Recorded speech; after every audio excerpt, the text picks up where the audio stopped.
Yo, what's up mga ka-basic? For today's video, magpapalit nga pala tayo ng langis. Ang gamit natin dyan ay Motul Scooter 1ml. Nabili ko lang pala ito guys sa Shopee. Alright. Kung di kayo sigurado mga ka-basic sa nabili nyo, check nyo yung likod. Diyan yung malalaman kung quality yung langis. Ewan ko, sabi lang nila yon. Kaya kung bibili kayo sa Shopee mga ka-basic, check nyo muna yung review para di kayo ma-scam. Alright. Napaka-basic. Ito nga pala yung kailangan natin mga ka-basic. Imbudo na napakaliit. 12mm na socket. Nabili ko rin to sa Shopee guys. Grabe, puro Shopee na lang ako. 12mm pala to, sukat to para sa mga M3 natin.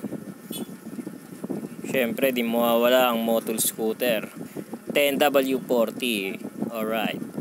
Dito nga pala ako magtatanggal ng langis, pero dapat sinecheck nyo rin yung kabila, yung may filter guys, kasi minsan nagdudumi yun. Next time pa nag-change oil ako, checkin ko yun kung marumi na. Clockwise nga pala ang pagtanggal ng tornilyo mga ka-basic. Huwag niyong kakalimutan yan.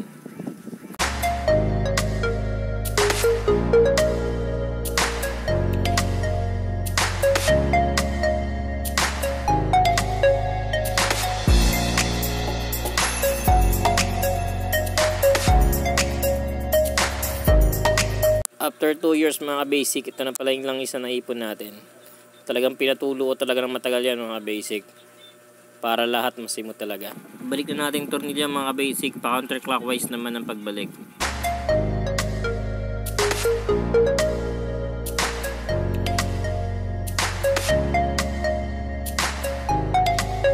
Katapos natin ibalik ang tornilyo, tamang higpit na lang tayo dyan.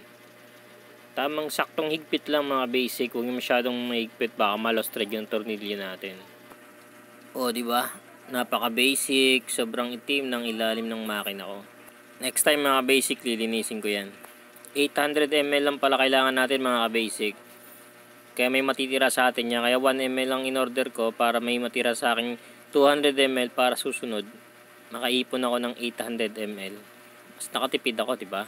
Tara, magsali na tayo. Let's go!